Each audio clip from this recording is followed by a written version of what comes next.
মাথা থেকে পা মুবারক পর্যন্ত এখন নবীজির বর্ণনা দিব। এই রাসূল আকরাম সাল্লাল্লাহু আলাইহি সাল্লাম এত সুন্দর ছিলেন, মানুষ কয় ওমুকে খুব সুন্দর দেখতে, তাই তাকে মহব্বত করি। সারা দুনিয়াকে জানায়া দিবেন আমার রাসূলের বর্ণনা শুনে দেখো, ওনার চেয়ে সুন্দর দুনিয়াতে কেউ ছিল না, তো মহব্বত করতে হয় তাকে করো। কোত্থেকে শুরু হবে? মাথা থেকে পা পর্যন্ত মন দিয়ে শুনবেন। ভূমিকায় একটা হাদিস শুনেন, আল জামিউস সগীর কিতাবের নাম। এই কিতাবের 6452 নাম্বার হাদিস, ইমাম সুয়ুতি রহমতুল্লাহ আলাইহির লেখা কিতাবটা। এই কিতাবের মধ্যে আসছে কানা রাসূলুল্লাহ সাল্লাল্লাহু আলাইহি ওয়াসাল্লাম আবিয়াদা কান্নামা সিগামিন ফিদ্দা। নবীজি সাল্লাল্লাহু আলাইহি ওয়াসাল্লাম এত সৌন্দর্যময় ছিলেন যেন তার দেহটা রূপা দ্বারা তৈরি করা। তো গর্ভবতী মা রাসূলকে ভাববে, কেন নায়ক নায়িকা ভাববে? যে রাসূল আকরাম সাল্লাল্লাহু আলাইহি সাল্লামের দেহ মোবারক কেমন যেন রূপা দ্বারা আল্লাহ তৈরি করছেন, এত সুন্দর ছিল। এবার মাথা থেকে বর্ণনা শুনেন। এক নাম্বার, নবীজি সাল্লাল্লাহু আলাইহি সাল্লামের মাথা মোবারক এটা দেখতে কেমন ছিল? তিরমিজি শরীফের 3637 নাম্বার হাদিস, 3637, 3637। عن علي بن ابي طالب رضي الله تعالى عنه قال كان رسول الله صلى الله عليه وسلم ضخم الراس। আলী ইবনে আবি তালেবের বর্ণনা, আল্লাহ রাসূল সাল্লাল্লাহু আলাইহি ওয়াসাল্লামের মাথাটা তুলনামূলকভাবে একটু বড় ছিল, দেখতে বড় চমৎকার। একদম ছোট মাথা যেগুলো, এগুলোর চেয়ে একটু দেখতে বড়। খুব সুন্দরভাবে আল্লাহ পাক রব্বুল আলামিন নবীজির মাথা মুবারকটা সাজিয়েছেন। দুই নাম্বার, মাথার চুল মুবারক কেমন ছিল রাসূল আকরাম সাল্লাল্লাহু আলাইহি সাল্লামের? একটা কিতাব আছে নাম জাওয়াইদুল মুসনাদ, এই কিতাবের 944 নাম্বার হাদিসের বর্ণনা। কানা রাসূলুল্লাহ সাল্লাল্লাহু আলাইহি ওয়াসাল্লাম কাসীরা শারির রাসি। আল্লাহ নবীর চুল মুবারক ছিল ঘন। তাহলে মা বোন এক নাম্বার কল্পনা আনবে, আমার নবীকে কেমন যেন রূপা দ্বারা তৈরি করা হয়েছে। আমার নবীর মাথা মুবারক কত সুন্দর, আমার নবীর চুল মুবারক দেখতে ঘন ছিল। এই চিন্তাগুলা মা বোনরা আনবে। তিন নাম্বার, চুলগুলা দেখতে কেমন ছিল? মুসলিম শরীফের 2347 নাম্বার হাদিসের বর্ণনা, 2347 নাম্বার হাদিসের বর্ণনা। عن انس بن مالك رضي الله تعالى عنه قال لا بالجعد القطيط ولا بالسبت। আল্লাহর নবীর চুল মুবারক একবারে কোকড়ানো ছিল না, একদম লম্বাও ছিল না। একবারে কোকড়ানো ছিল না, আবার লম্বাও ছিল না। এর প্রশ্ন, হুজুর তাহলে কেমন ছিল আপনারা একটু বলেন তো। নবীজির চুল মুবারক কেমন ছিল দেখেন। আহারে, আল জামিউস সগীর হাদিস নাম্বার 6452 নাম্বার হাদিস। কানা রাসূলুল্লাহ সাল্লাল্লাহু আলাইহি ওয়াসাল্লাম রাজিলা শারি। আমার নবীর চুল মুবারক একবারে কোকড়ানো ছিল না, আবার লম্বা ছিল না। দেখতো কেমন ছিল? সাহাবা বর্ণনা দেয় সামান্য ঢেউ খেলানো চুল ছিল। ঢেউ খেলতো নবীজির চুল মুবারক, ঢেউ খেলতো। কেমন ঢেউ খেলতো দেখেন। রাসূল আকরাম সাল্লাল্লাহু আলাইহি সাল্লামের চুলের ব্যাপারে আল জামিউস সগীরের 6475 নাম্বার হাদিস আসছে।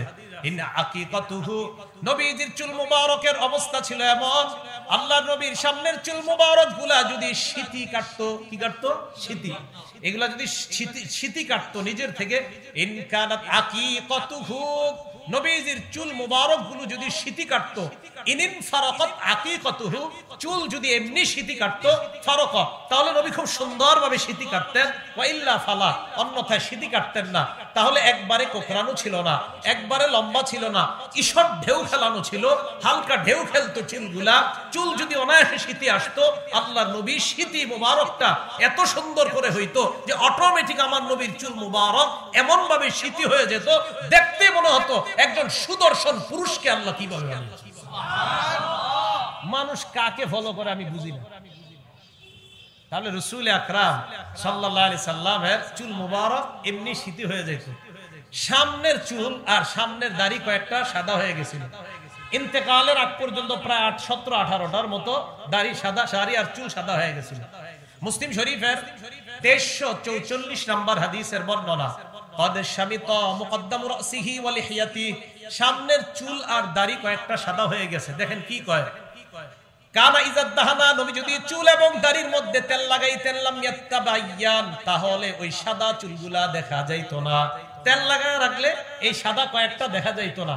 যদি তেল না লাগাইতেন, ওয়াইদা কানা শাইসা রাসুহু, আর কখনো যদি চুলগুলা পড়তো একটু এলোমেলো হয়ে যেত, তখন দেখা যাইতো দুই একটা সাদা আছে। অন্যথায় তেল লাগিয়ে রাখলে 64 বছর, আপনার 60 বছরের পরেও আমার নবীর ওই চুল সাদা দেখা যেত না, তেল লাগানো। তাহলে কানা ইজা দাহানা লাম ইয়াতাবায়ান, তেল লাগাইলে আর দেখা যাইতো না। ওয়াইদা শাই, আগে বলেন, আমি আরো বলবো, যদি স্ত্রীদেরকে এগুলা বলেন, বলবেন তো সবাই? না হলে সামনে আর কম না, বাকি আছে কিন্তু সব, মাত্র মাথা ধরলাম। বলেন তো বিবিদেরকে এগুলা শোনাবেন তো? হ্যাঁ, যে এইগুলা ভাবো। রাসূল আকরাম সাল্লাল্লাহু আলাইহি সাল্লামের দাড়ি মুবারক, চুল মুবারক একটু সাদা ছিল। এগুলো চুলের অবস্থা। এখন আসেন 4 নাম্বার কথা, চুল কি পর্যন্ত ছিল? 1 নাম্বার ওয়ফর, কানের মধ্য পর্যন্ত, অর্ধেক পর্যন্ত। 2 নাম্বার লিম্মা, কাঁধ এবং 2 কানের মাঝামাঝি পর্যন্ত। 3 নাম্বার জুম্মা, 2 কাঁধ পর্যন্ত প্রলম্বিত চুলকে বলা হয় জুম্মা। তিনটা হাদিস থেকে আমরা শুনি। আমরা 4 নাম্বার আলোচনা হলো নবীজির চুল মুবারক কি পরিমাণ লম্বা ছিল। 1 নাম্বার 2 কানের মাঝামাঝি মানে অর্ধেক পর্যন্ত লম্বা ছিল। মুসলিম শরীফের হাদিস 2338 নাম্বার হাদিস, 2338 নাম্বার হাদিস। এই হাদিসের মধ্যে আসছে কানা রাসূলুল্লাহ সাল্লাল্লাহু আলাইহি ওয়াসাল্লাম, কানা শারু রাসূলিল্লাহ সাল্লাল্লাহু আলাইহি ওয়াসাল্লাম ইলা আনসাফি উযুনাই, আল্লাহর নবীর চুল মুবারক কানের অর্ধেক পর্যন্ত লম্বা ছিল, এটাকে বলা হয় ওয়ফরা। তাহলে কানের অর্ধেক পর্যন্ত, বলেন এটাকে কি বলা হয়? ওয়ফরা। এবার 2 নাম্বার লিম্মা, লিম্মা কাকে বলা হয়? 2 কাঁধ আর 2 কানের মাঝামাঝি চুলকে। দলিল বুখারী শরীফের 5905 নাম্বার হাদিসের বর্ণনা, কানা শারু রাসূলিল্লাহি সাল্লাল্লাহু আলাইহি ওয়াসাল্লাম বাইনা উযুনাইহি ওয়া আতিকিহি, আল্লাহর নবীর চুল মুবারক 2 কান এবং 2 কাঁধের মাঝামাঝি পর্যন্ত ছিল, এটাকে বলা হয় লিম্মা। 3 নাম্বার জুম্মা, বুখারীর বর্ণনা 5904 নাম্বার হাদিসের বর্ণনা। আগেরটা 5905, এটা 5904। কানা ইয়াদরিবু শারু রাসূলিল্লাহি সাল্লাল্লাহু আলাইহি ওয়াসাল্লাম মানকিবাই, আল্লাহর নবীর চুল মুবারক এই কাঁধ পর্যন্ত প্রলম্বিত হলো। তাহলে কানের মাঝামাঝি পর্যন্ত ওয়ফরা, কাঁধ এবং কানের মাঝামাঝি পর্যন্ত লিম্মা, আর কাঁধ পর্যন্ত প্রলম্বিত চুলকে বলা হয় জুম্মা। নবীজি সাল্লাল্লাহু আলাইহি সাল্লামের এটা হলো চুলের পরিমাপ কতটুকু ছিল। 5 নাম্বার আলোচনা, নবীজি সাল্লাল্লাহু আলাইহি সাল্লামের চেহারা মুবারক কেমন ছিল। সহিহ বুখারী হাদিস নাম্বার 3549 নাম্বার হাদিসের বর্ণনা, কানা রাসূলুল্লাহ সাল্লাল্লাহু আলাইহি ওয়াসাল্লাম আহসানান নাসি ওয়াজহা, নবীজি সাল্লাল্লাহু আলাইহি ওয়াসাল্লামের চেহারা মুবারক দুনিয়ার সব মানুষের চাইতে বেশি সুন্দর। তাহলে বিবিরে বলবেন, আরে তুমি কার চেহারা দেখে ফলো করো? তুমি নবীর চেহারা ভাবো, নবীর চেহারা দুনিয়ার সবচেয়ে সুন্দর ছিল, তো আমার নবীকে কল্পনা করো। শামাইল তিরমিজি কিতাবের নাম, এটা বিবিরে কিনে দিবেন, আপনার ছেলের বিবিরে কিনে দিবেন, আপনার মেয়ে গর্ভবতী তাকে কিনে দিবেন শামাইল তিরমিজি। মাদ্রাসা মসজিদের ইমাম আলেমদের সাথে যোগাযোগ করে বলবেন, হুজুর বাংলায় পাওয়া যায় শামাইল তিরমিজি, এটা আমারে কিনে দেন। এটা ওই গর্ভবতী নারীকে দিয়ে বলবেন কোরআন পড়বা, আর পাশাপাশি নবীর নাক কান চুল কেমন ছিল এগুলা পড়তে থাকো, নাটক সিনেমা বন্ধ, সব বন্ধ করে দেন। সন্তানের উপর প্রভাব পড়বে ইনশাআল্লাহ। রাসূল আকরাম সাল্লাল্লাহু আলাইহি সাল্লামের চেহারা মোবারক সবচেয়ে উজ্জ্বল ছিল। তিরমিজি শরীফের 3638 নাম্বার হাদিসের বর্ণনা, লা বিল মুকালসামি, আল্লাহ রাসূলের চেহারা মোবারক একবারে গোল ছিল না। তাহলে কেমন ছিল? ওয়া কানা ফিল ওয়াজহি তাদবিরুন আবিয়াদ মুশরাবা, হ্যাঁ গোলের দিকে কিছুটা ভাব ছিল, তবে গোল ছিল না। আল্লাহ নবীর চেহারা মোবারক গোল ছিল না, আর তবে গোলের দিকে কিছুটা ভাব ছিল, পুরোপুরি গোল ছিল না। এটা রাসূল সাল্লাল্লাহু আলাইহি সাল্লামের চেহারার আকৃতি। নবীজি সাল্লাল্লাহু আলাইহি সাল্লামের চেহারাটা আরো কেমন সুন্দর ছিল, আরেকটা বর্ণনা আমরা শুনি। তিরমিজি শরীফের 3846 নাম্বার হাদিসের বর্ণনা। এই হাদিসের মধ্যে আসছে নবীজি সাল্লাল্লাহু আলাইহি সাল্লামের চেহারা মুবারকটা এত সুন্দর ছিল, আল্লাহ পাক রব্বুল আলামিন এত সুন্দর করে বানিয়েছে। আল জামিউস সগীরের 6475 নাম্বার হাদিসে আসছে, ইয়া তালাআল্লাহু ওয়াজহুহু তালাআলুল কমার লাইলাতাল বাদর, পূর্ণিমার চাঁদের রাতের চাঁদটা যেমন সুন্দর, রাসূলের চেহারা মোবারকটা এমন ওই চাঁদের মতো সুন্দর দেখা যায়। এটা আল জামিউস সগীরের বর্ণনা, 6475 নাম্বার হাদিস। মুসলিম শরীফের 2344 নম্বর হাদিসের বর্ণনা। এক ব্যক্তি প্রশ্ন করলেন, ওয়াজহুহু মিসলুস সাইফ, নবীর চেহারা মোবারক কি তরবারির মতো সুন্দর ছিল? সাহাবা জবাব দিলেন, লা বাল মিসলাশ শামসি ওয়াল কমার, আল্লাহর নবীর চেহারা মোবারক চন্দ্র এবং সূর্যের মতো সুন্দর। এক ব্যক্তি বললেন, ওনার চেহারা কি তরবারির মতো সুন্দর ছিল? তো বললেন, না, ওনার চেহারা ছিল চাঁদের মতো, সূর্যের মতো সুন্দর ছিল। এটা রাসূল আকরাম সাল্লাল্লাহু আলাইহি সাল্লামের সৌন্দর্যতা। তো নবীজি সাল্লাল্লাহু আলাইহি সাল্লামকে আল্লাহ পাক রব্বুল আলামিন এত সুন্দর করে বানিয়েছেন, তা আমরা যখন মা বোনদেরকে বলবো, তারা যদি কল্পনা করতেই হয়, তাহলে রাসূল আকরাম সাল্লাল্লাহু আলাইহি সাল্লামের এই চেহারা মোবারক নিয়ে কল্পনা করবে। হযরত জাবির ইবনে সামুরা রাদিয়াল্লাহু তাআলা আনহুর বর্ণনা, তিনি কি বলে দেখেন, রাআইতু রাসূলুল্লাহি সাল্লাল্লাহু আলাইহি ওয়াসাল্লাম, আমি আল্লাহর নবীর দিকে তাকাইলাম, ফাজআলতু আনজুরু ইলাল কমার ওয়া ইলা রাসূলিল্লাহি সাল্লাল্লাহু আলাইহি ওয়াসাল্লাম, একবার চাঁদের দিকে তাকাই আর একবার নবীর দিকে তাকাই, আবার চাঁদের দিকে আবার নবীর দিকে। হুয়া আহসানু ইনদি মিনাল কমার, আল্লাহর কসম বারবার চাঁদের দিকে তাকায় দেখলাম নবীর চেহারা মুবারক চাঁদের চাইতে সুন্দর। এই ভাবনা দেন বিবির মধ্যে, তাহলে চেহারা মুবারক চাঁদের মতো সুন্দর কেমন জানি ছিল। আল্লাহ যেন ওই সৌন্দর্যতা নিয়ে আমাদেরকে দুনিয়াতে থাকবে একবার ঘুমে দেখার তৌফিক দান করুন, আমিন। রাসূল আকরাম সাল্লাল্লাহু, আর আপনার বিবি কল্পনা করতে করতে হতেও পারে একদিন স্বপ্নে দেখিয়ে ফেলবে। এগুলো 5 নাম্বার চেহারার বর্ণনা। 6 নাম্বার নবীজি সাল্লাল্লাহু আলাইহি সাল্লামের কপাল মোবারকের বর্ণনা। কানা রাসূলুল্লাহি সাল্লাল্লাহু আলাইহি ওয়াসাল্লাম ওয়াসিআল জাবিন, নবীজির কপালটা ছিল চওড়া, দেখতেই মনে হতো নেতৃত্ব গুণে সর্বপ্রকার গুণ দিয়ে আল্লাহ ওনাকে বানিয়েছেন কপালটা। 7 নাম্বার নবীজির ভুরু মোবারক, ভুরু এই দুই পাশের ভুরু। আল জামিউস সগীর 6475 নাম্বার হাদিসে আসছে, কানা রাসূলুল্লাহি সাল্লাল্লাহু আলাইহি ওয়াসাল্লাম আযাজ্জাল হাওয়াজিবি সাওয়াবিগা মিন গায়রি কারনিন বাইনাহুমা, রাসূল আকরাম সাল্লাল্লাহু আলাইহি ওয়াসাল্লামের ভুরু মুবারক, এই দুই ভুরু মুবারক ছিল বক্র, বাঁকা, সরু, চিকন। এখন পার্লারে গিয়ে অনেকে চিকন করে, আমার নবীর ভুরু আল্লাহ বানাইছে এমন চিকন ছিল। দুইটার মাঝখানে মিন গায়রি কারনিন, এই দুই ভুরুর মাঝখানে লাগানো ছিল না। এখন আমার দিকে তাকান, নবীজির এই দুই ভুরুর মাঝখানে বাইনাহুমা, এই দুই ভুরুর মাঝখানে একটা রগ ছিল, ইউদিররুহুল গদব, আমার নবী যখন মাঝে মাঝে রাগ করতেন এই রগটা ফুলে যেত। আর না জানি কত সুন্দর লাগতো। অবশ্যই নবীজি রাগ হইলেও সুন্দর লাগতো। নবীজি সাল্লাল্লাহু আলাইহি সাল্লামের এই দুই ভুরুর মাঝখানে একটা রগ ছিল, ইউদিররুহুল গদব, নবীজি যখন রাগ করতেন তখন তার এই দুই ভুরুর মাঝখানে রগটা ফুলে উঠতো। তো নবীজি সাল্লাল্লাহু আলাইহি সাল্লামকে আল্লাহ এত সুন্দর করে বানিয়েছেন। তাহলে এইভাবে আপনার ঘন ছিল, সরু ছিল, দুইটার মাঝখানে ফাঁকা ছিল, আর এই দুইটার মাঝখানে একটা রগ ছিল, রাগ হইলে নবীজির এটা দেখা যাইত। এগুলো 7 নাম্বার। 8 নাম্বার নবীজি সাল্লাল্লাহু আলাইহি সাল্লামের চোখ মুবারক।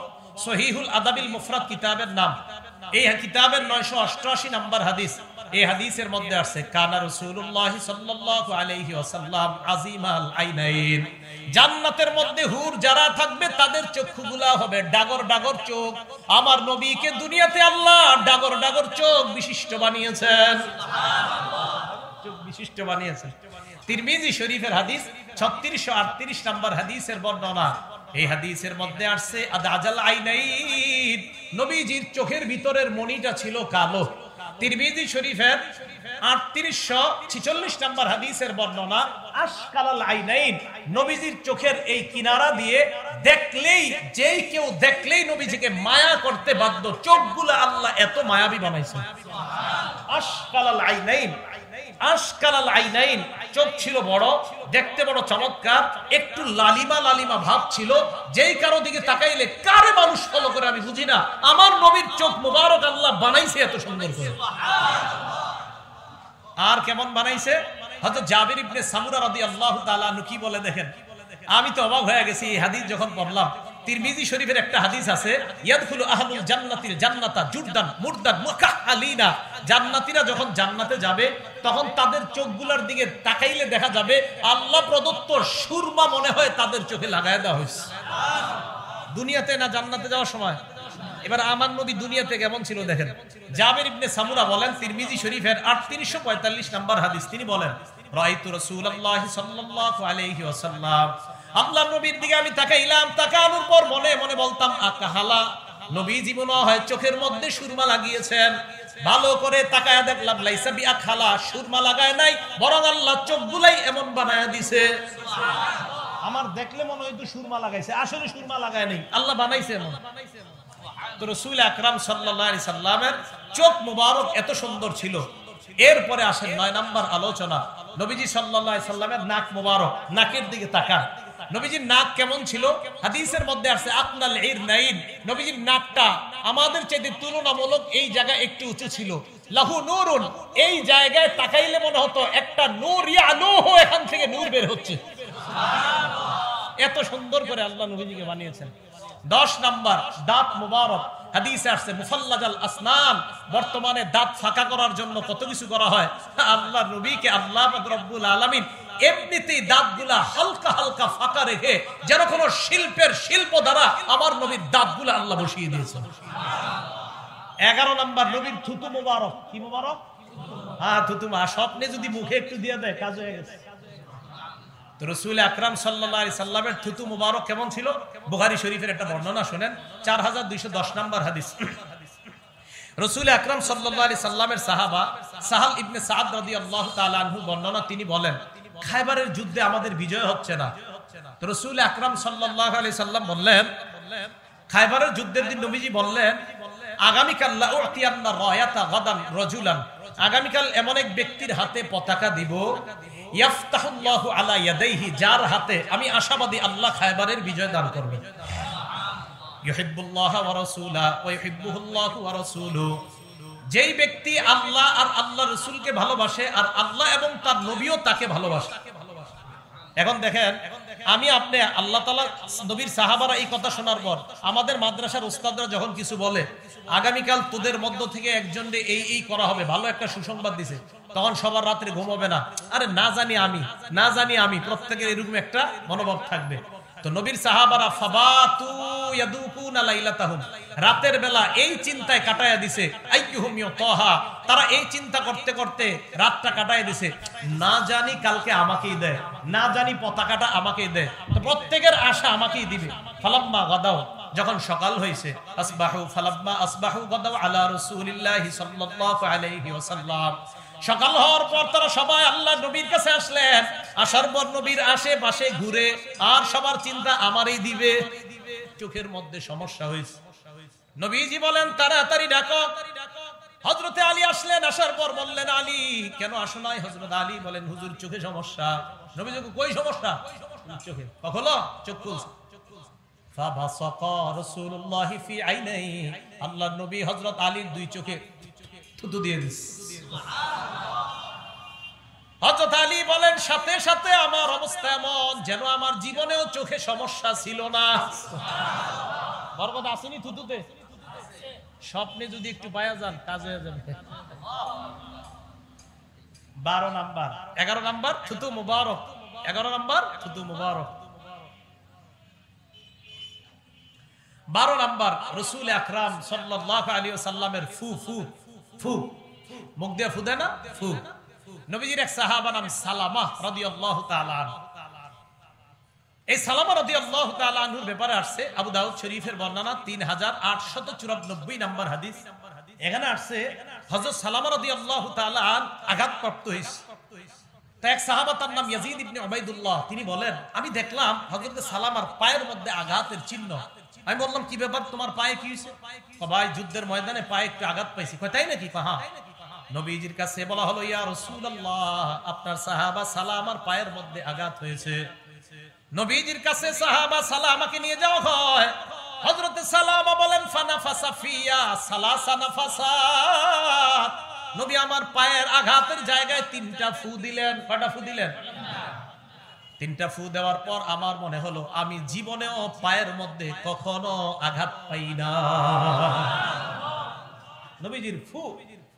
13 নাম্বার নবীজির দাড়ি মুবারক, কানা রাসূলুল্লাহ সাল্লাল্লাহু আলাইহি ওয়াসাল্লাম কাসাল লিহিয়া, নবীজির দাড়ি মুবারক ঘন ছিল। দাড়ি মুবারক কি ছিল? ঘন ছিল। 14 নাম্বার দেখেন কাঁধ কাঁধ কেমন ছিল কাঁধ? এটা আল জামিউস সগীরে আসছে। আল জামিউস সগীরের 6475 নম্বর হাদিসটা আলেমরা পড়ে নিতে পারেন, লম্বা একটা হাদিস। এই হাদিসের সনদে ইমাম সুয়ুতি লেখছেন এটা হাসান। অন্যান্য কিছু সনদ আছে যে সনদগুলো দুর্বলতা আছে, বাকি এই সনদ এটা হাসান সনদ। তো রাসূল আকরাম সাল্লাল্লাহু আলাইহি সাল্লামের কাঁধ মোবারক কান্না উনুকাহু জিদু দুমিয়াতিন ফি সাফাইল ফিদ্দা, যেন আল্লাহ নবীর কাঁধ মোবারকটাকে একটা রূপার পাত্রের মধ্যে যেন রাসূলের এই কাঁধ মোবারক মুতি দিয়ে আল্লাহ সাজিয়ে দিয়েছেন। এত সুন্দর করে নবীর কাঁধ মোবারক বানিয়েছে। 15 নাম্বার, এবার এই জায়গাটা তাকান, প্রত্যেকের এই জায়গাটা কল্পনা করেন যে কাঁধের একটু নিচে। মুসলিম শরীফের 2344 নাম্বার হাদিস, সাহাবা বলেন রাআইতুল খাতামা ইনদা কাতিফিহি মিসলা বাইজাতিল হামামা, কবুতরের একটা ডিমের মতো নবীজির এই কাঁধ মুবারকের একটু নিচে পিঠের উপরে ছোট্ট একটা চিহ্ন দেখলাম। কিসের মতো? কবুতরের ডিমের মতো কিছু একটা দেখলাম। হুজুর এটা কি? নবীজি বললেন এটা হলো আমার নবুয়তের মোহর। 16 নাম্বার বক, কানা রাসূলুল্লাহ সাল্লাল্লাহু আলাইহি ওয়াসাল্লাম আরিদুস সাদরি, আমার নবীর বুক মোবারক প্রশস্ত ছিল, দেখলেই পালোহান মনে হতো। 17 নাম্বার তাকান, এই বুক থেকে নাভি পর্যন্ত পশম কেমন ছিল? দাকিকুল মাসরুবা, নবীজির এখান থেকে নাভি পর্যন্ত সরু চিকন একটা, মনে হচ্ছে একটা খেজুর গাছ মনে হয় বসিয়ে দেওয়া হয়েছে। এত সুন্দর করে নবীজির বুক মোবারকের লোমগুলো আল্লাহ সাজিয়েছেন। আর ইয়াসাদিয়াইন, দুই পাশে বেশি লোম ছিল না। 18 নম্বর আলোচনা, নবীজির পেট মোবারক কেমন ছিল? সাওয়া আল বাতনি ওয়াস সাদরি, আমার নবীর পেট বুক উভয়টা সমান ছিল, আমগো মতো মোটা ছিল না। রাত 11টায় খায়া ঘুমাইলে তো মোটাই হবে। 11টা এশার আগে খানা খাবেন, এশার আগে খানা খেয়ে এশার নামাজ পড়বেন, 2 রাকাত সুন্নত পড়বেন, আরো 8 রাকাত বাড়ায়া পড়বেন, এরপরে 3 রাকাত ভিতির পড়বেন। ওই 8 রাকাত, যে 8 রাকাত নিয়ে রমজানে ঝামেলা হয়, এই 8 রাকাত নবী সারা বছর পড়তেন। তাহলে এশার নামাজ পড়বেন, 2 রাকাত পড়বেন, এরপরে 8 রাকাত পড়বেন, এরপরে ভিতির পড়বেন। আমি লিখে দিচ্ছি, আপনি ঘুমানোর পরে গিয়া পেট আপনার বাড়বেই না, নিশ্চিত না। আপনি খান কখন? সুন্দর মতো এসা পরে পইরা টইরা গল্প করে টোরে চাটা খায়া বাসায় যায়, পরে দাও খানাগুলা দাও, বাস খায় 11টায়, খায় মাশাআল্লাহ, বাস এরপরে এত বড় পেট হয়। কষ্ট নিয়েন না, আসলে তো এমন হয়। আমাদের সুন্নাহ বহির্ভূত চলতেছি আমরা। এশার আগে খানা খান, এশার আগে খানা। আমি তো এই যে মাহফিল বহির্ভূত সময় আলহামদুলিল্লাহ মাগরিব পরে আমি খানা খাই রাত্রে। আমি এই যে মাহফিলে হয়তো ঝামেলা হয়ে যায়, খাইতে একটু দেরি হয়, এমনি আমি আলহামদুলিল্লাহ। আমারে কি কয় সবাই, এইটা আগের যুগের মানুষ। ওই যে মাগরিবের পরে খানা খাই, আমার দাদিও মাগরিবের পরে খানা খাই, তো এখন আমারে কয় মাগরিবের পরে খানা খাই দিই, এই কি আগের যুগের মানুষ মাগরিবের পরে খানা খাই? তো মাগরিবের পরে খানা খাই আলহামদুলিল্লাহ। তো মাহফিল ছাড়া আপনার মাগরিবের পরে আমার খানা খাওয়া আদত, শুধু আমার না, আমাদের পরিবারের আলহামদুলিল্লাহ, আমার বিবি সহ আমাদের সবার আদত মাগরিবের পরেই খানা খাওয়া। রাসূল আকরাম সাল্লাল্লাহু আলাইহি সাল্লামের পেট বুক এইগুলো সমান ছিল। কেন? আমাদের নবীজি সাল্লাল্লাহু আলাইহি সাল্লামের পেট আর বুক এটা সমান রাখা, এটা পালন রাখা। পেট বেড়ে যাওয়া এটা দিতে পারেন না আপনি, কারণ একটা মুসলমান সব সময় সুঠাম দেহি দেখতেই যেন মুজাহিদ মনে হয়। একজন মুসলমান এমন থাকতে হবে। 19 নাম্বার, রাসূল আকরাম সাল্লাল্লাহু আলাইহি সাল্লাম হাঁটতেন কিভাবে? তিরমিজি শরীফের 3637 নাম্বার হাদিসের বর্ণনা।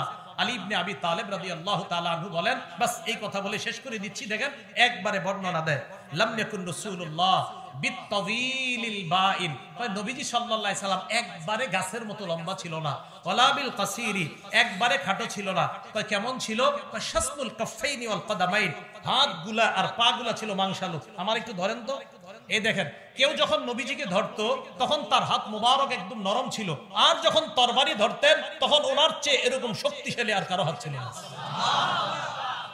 হাত মুবারক এত সুন্দর ছিল। তাহলে হাত মুবারক মাংসালু ছিল, পা মুবারক মাংসালু ছিল, আর দখমুল কারাদিস, নবী সাল্লাল্লাহু আলাইহি সাল্লামের এই জোড়াগুলা আল্লাহ এত সুন্দরভাবে বানিয়েছেন যে একটা পালোয়ান পুরুষের যেমন হওয়া দরকার, জিম কইরা ছেলেরা বানায়, আমার নবীরে আল্লাহ বানাইছে এমন। সুবহানাল্লাহ, দখমুল কারাদিস। আর পাইদা মাশা, নবী যখন হাঁটতেন, আহারে খুব সহজ সরল ভাবে হাঁটতেন। মাশা কান্নামা ইন হাত্তা মিন সাবাব, আমার নবী যখন হাঁটতেন মনে হতো সিঁড়ি দিয়ে উপর থেকে নিচে নামছে, অথচ সমতল ভূমিতে হাঁটতেছে। নবী হাঁটতেন এমন ভাবে, সহজ সরল মানুষের মতো হাঁটতেন। আমাদের বাংলাদেশের মাওলানা আব্দুল মালেক সাহেব এইভাবে হাঁটে। এত বড় হাস্তি আলেম, হাঁটা দেখলে, জুতা দেখলে মনেই হয় না ভিতরে কি জিনিস আর হাঁটে কি জুতা পায়ে দেয়। হযরতের হাঁটাটা যখন আমি দেখি, হাদিস মনে পড়ে যে নবীজি সাল্লাল্লাহু আলাইহি সাল্লাম যখন হাঁটতেন সমতল ভূমিতে, মনে হতো ইনহাত্তা মিন সাবাব, উপর থেকে নিচে নামতেছে। সহজ সরল মানুষগুলা যেমন মাথা নিচের দিকে দিয়ে দিয়ে হাঁটে, এমন ভাবে নবীজি হাঁটতেন। তো নবীজি সাল্লাল্লাহু আলাইহি সাল্লামের এই কল্পনাগুলা আপনারা মা বোনদেরকে দিয়ে দেন। আমি একটা লেখাও দিছি কোথায় জানি এই বিষয়ে, যে এটা কম্পিউটারে লেমিনেটিং করে বের করেন, করে এইগুলা আপনি চার দেয়ালে সাজিয়ে দেন। আপনার গর্ভবতী মাকে, বোনকে, ওই মেয়েগুলাকে বলেন এইগুলা দেখো আর কল্পনা করো। তোমার ভিতরে সন্তানের কল্পনাটা যখন করবা, মাথাটা কল্পনা করো তো নবীর মাথা কল্পনা করো, চোখ কল্পনা করো তো নবীর চোখ কল্পনা করো, নবী সাল্লাল্লাহু আলাইহি সাল্লামের চেহারা মুবারক কল্পনা করো। আহারে আমার ছেলের চুলটা জানি কেমন হয়, তো নবীর চুল মুবারক কল্পনা করো। আহারে আমার সন্তানের চোখটা জানি কেমন হয়, তো নবীর চোখ মুবারক কল্পনা করো। আহারে আমার সন্তানের হাতটা জানি কেমন হয়, তো নবীর হাত মুবারক কল্পনা করো। আহারে আমার সন্তানের নাকটা জানি কেমন হয়, তো নবীর নাক মুবারক কল্পনা করো।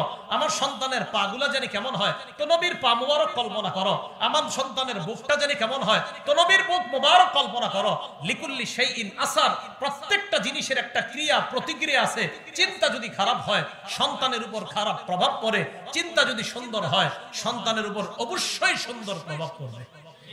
আল্লাহ পাক রব্বুল আলামিন আমাদের সকলকে যে কথাগুলো বললাম রাসূল আকরাম সাল্লাল্লাহু আলাইহি সাল্লামকে যেন সবচেয়ে বেশি মহব্বত করতে পারি, আল্লাহ তৌফিক দান করেন।